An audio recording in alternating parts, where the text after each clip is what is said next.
বড় সমস্যা। যতক্ষণ পর্যন্ত না আপনি কোরআন বুঝবেন ততক্ষণ পর্যন্ত এই সমাজ উন্নতি লাভ করবে না। এই সমাজে যদি শান্তি কায়েম করতে চাই তাহলে আমাদেরকে কোরআনের শিক্ষায় শিক্ষিত হতে হবে। কোরআন আগে নিজের দিলে অন্তরের ভিতর আগে জ্বালাতে হবে, তবেই কোরআন বাংলাদেশের সংসদে জ্বালালে এই সমাজটা শান্তিপূর্ণ হবে। এইবার একটু খেয়াল করেন, আল্লাহর নবী ডাক দিয়ে বললেন একজন হলো অবাধ্য সন্তান। এখন হাড় বাকি থাকলো দুইটা। এমন তো অবস্থায় যখন দুইটা হাড়ের কথা বললো, আমি জানি গো জানি ও বগুড়ার বাবাজিরা, আমি যদি এখন বাকি দুইটা হাড়ের কথা বলে অনেকেই ডাক দিয়ে বলবেন হুজুর আপনি আমার বিরুদ্ধে লাগছেন কে? আমার জন্য মনে হয় আপনি এই হাদিসটা এই আয়াতটা আপনি বেছে নিয়েছেন। না না না না, আপনারা কেমন কালচার আর কেমন চরিত্র, এই মানুষগুলো কেমন হবে আমার আল্লাহ সেটা ভালো করেই জানে।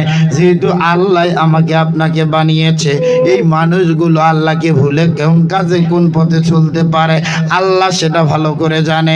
এই জন্য আল্লাহ তাআলা নবীর মাধ্যমে আমাদেরকে কোরআন দিয়েছেন, আর এই কোরআনের মাধ্যমে বুঝতে পারলে মানতে পারলে আমরা সেই জাহান্নামের আগুন থেকে বাঁচতে পারবো, নচেত আমরা আল্লাহর জাহান্নাম থেকে বাঁচতে পারবো না। এবার দ্বিতীয় নাম্বার আল্লাহর নবী ডাক দিয়ে বলল ওই হাড়, যে হাড় হলো একজন সুদখোরের।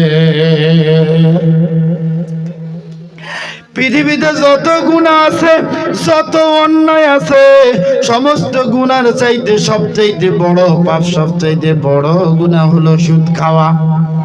সুদের সর্বনিম্ন যে গুনাহ আছে, সুদের প্রায় ৭৪টা পাপের শাখা। সুদ খাইলে ৭৪টা গুনাহের শাখা। এই ৭৪টা গুনাহের শাখার ভিতর সর্বনিম্ন যেই শাখাটা, সেটা হলো আপন মায়ের সাথে জিনা করার সমতুল্য। আজকে একটা বারের জন্য খেয়াল করেন, আমাদের এমন একটা পরিবার, এমন একটা ঘর, এমন একটা সংসার নাই যেই সংসার যেই ঘরের ভিতর আজকে সুদের অর্থ সম্পদ নাই। আজকে সুদ থেকে বাঁচতে আমরা হুজুররা পর্যন্ত পারতেছি না, কারণ আমরা গ্রামের ভিতর করি মুয়াজ্জিনি, গ্রামের ভিতর করি ইমামতি। এখন পাড়ার ভিতর সকলেই মিলে দায়িত্ব দিছে মসজিদের যাদেরকে। এখন এই যারা মসজিদের দায়িত্ব পেয়েছে এদের ভিতরে তাকায়া দেখেন অর্ধেকগুলো সুদখোর। এখন এরা আবার গ্রামের ভিতর লিস্ট করছে এই হুজুরকে কে খাবার দিবে। এই খাবারের লিস্টে আবার যায় দেখেন ১ নাম্বার কাতারত আছে সুদখোরের ঘরে বাড়ি। হুজুর ৫ ওয়াক্ত নামাজ পড়াচ্ছে ঠিকই, কিন্তু খাইয়া যায়া খাচ্ছে সমানে সুদ। খুব ভালো করে খেয়াল করেন, আপনারা রাগ করলে আমার কিছু আসে যায় না। আমি হক এবং সত্য কথাটা বলার জন্য আপনাদের সামনে উঠেছি। যেই কথাটা, এই কথাগুলো যদি আমি গোপন করি আপনি আমাকে লজ্জা নাই। আপনি আল্লাহকে যদি ভয় করেন, রাসূলের আদর্শ কলিজায় লালন করে আপনি আজকে থেকে তওবা করেন, ইন্নাহু কানা তাওয়াবা। ওই সাহাবী যদি এত বড় অন্যায় করে তওবা করে যদি আল্লাহ তাকে মাফ করতে পারে, আপনিও তওবা করেন, ফিরে আসেন, অবশ্যই আল্লাহ আপনারও জীবনের গুনাহ মাফ করে দিবে। দাড়ি চাচা গোফিয়াটা গাজায় মারে দম, নামাজ নাই রোজা নাই ইফতার খাওয়ার জম। দাড়ি চাচা গোফিয়াটা গাজায় মারে দম, নামাজ নাই রোজা নাই ইফতার খাওয়ার জম। নেই ফজরে নেই জহরে নেই কো আসরে, মাগরিবেতে ওরাই থাকে প্রথম কাতারে। এশার সময় অন্ধ যুবক ভয় ভয় লাগে, এশার সময় অন্ধ যুবক ভয় ভয় লাগে। দাড়ি চাচা গোফে আটা গাজায় মারে দম, নামাজ নাই রোজা নাই ইফতার খাওয়ার জম, নেই ফজরে নেই জহরে নেই কো আসরে, মাগরিবেতে ওরাই থাকে প্রথম কাতারে, এশার সময় অন্ধ যুবক ভয় ভয় লাগে, ধর্মের বেলায় ঘুম ধর্মের বেলায় ঘুম, ওরাই হলো সমাজপতি ওরাই হলো রাষ্ট্রপতি, সুদের টাকায় করছে যারা অফিস ব্যাংক ব্যালেন্স, সুদের টাকায় করছে যারা অফিস ব্যাংক ব্যালেন্স, তারাই এখন মসজিদের খাদেম, তারাই এখন মসজিদের খাদেম, সুদের টাকায় করছে যারা ঘর বাড়ি, তারাই এখন মসজিদের সেক্রেটারি।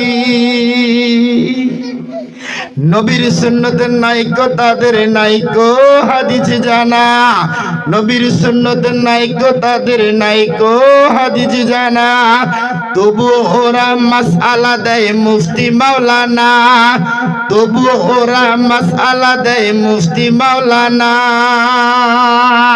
জীবনে কোনোদিন মাদ্রাসার বারান্দা যায় নাই, জীবনে কোনোদিন কোরআন ছুঁয়েও দেখে নাই, পড়েও দেখে নাই, হঠাৎ করে যা বলে হুজুর আপনি আমাদের এইটা শিখাইছেন, এইভাবে সমাজে চলা নিষিদ্ধ।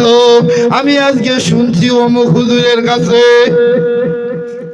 এমন ফতোয়া দিচ্ছে, হুজুর অবাক, এই ফতোয়া আপনাকে শিখালো? মাথায় খারাপ। হুজুর ডাক দিয়ে বলতেছে আপনাকে তো আমি একদিনও 5 ওয়াক্ত নামাজের কাতারে দেখি না, কিন্তু আপনি আজকে শুক্রবারের দিন প্রথম কাতারে কেমনে জায়গা নিলেন? কই হুজুর জানেন না আমি ওই মাসলা শুনছি আর আপনি এটা করেন, আপনার ভুল ধরার জন্য আজকে আমি প্রথম কাতারে আসছি। এই যে হলো একটা অবস্থা। আজকে সমাজের আম জনতা আলেমদের ভুল ধরে, আলেমদের খোটা দেয়, আলেমদের সাথে উঠে পড়ে লাগছে। একটা বারের জন্য খেয়াল করেন, এই সমাজের মানুষগুলো আলেমদের সাথে যেমন লাগছেন তার চেয়ে বেশি যদি আপনারা কোরআনের সাথে যদি সম্পর্ক করতে পারেন, বিশ্বাস করেন এই বাংলাদেশ সোনার বাংলায় পরিণত হবে, এই বাংলাদেশ কোরআনের রাজপথ কায়েম হবে, এই বাংলাদেশটা একটা জান্নাতের বাগান হিসাবে কবুল হবে। কিন্তু আজকে আমরা সেই কোরআন পড়ি না, বুঝি না, বরং আজ আমরা নিজেদের ভিতর কাটাকাটি, মারামারি, হানাহানি, রক্তপাত ইত্যাদি আমরা আজকে বিবাদ নিয়ে, দ্বন্দ্ব নিয়ে সকলেই আমরা একে অপরের সাথে লেগে আছি। ও আমার বন্ধুগণ, আপনারা দয়া করে মন খারাপ করবেন না। আল্লাহ সুস্পষ্ট ভাষায় সুদকে হারাম করেছেন। এখন আল্লাহর নবী ডাক দিয়ে বলতেছেন, সেই ব্যক্তি সুদ খায়, এই সুদখোরের হাড় আছে এইটার মধ্যে। কয়টা হাড় গেল? দুইটা হাড় গেল, কিন্তু 3টা হাড় কিয়ামত পর্যন্ত বাঁধা থাকলেও এই খেজুর বাগানে কখনো খেজুর হবে না, কখনো রহমত, কখনো বরকত পাবে না। এখন প্রশ্ন হলো 3 নাম্বার হাড়টা কার? 2টা কইছি তাতেই অনেকের মন খারাপ। 3য় নাম্বার যদি কই তাহলে লাস্টে হুজুরকার বাড়ি দিদাবার দিবে কিনা আল্লাহ ভালো জানে। এই জন্য মা একটা বারের জন্য খেয়াল করবেন, ও আমার বাবারা একটা বারের জন্য খেয়াল করবেন। আত্তাকুল্লাহ, আমরা আলেমরা ভয় করি শুধু আল্লাহকে, দুনিয়ার কোন ব্যক্তিকে নয়। রাজা বাদশা আপনি আছেন কতক্ষণ?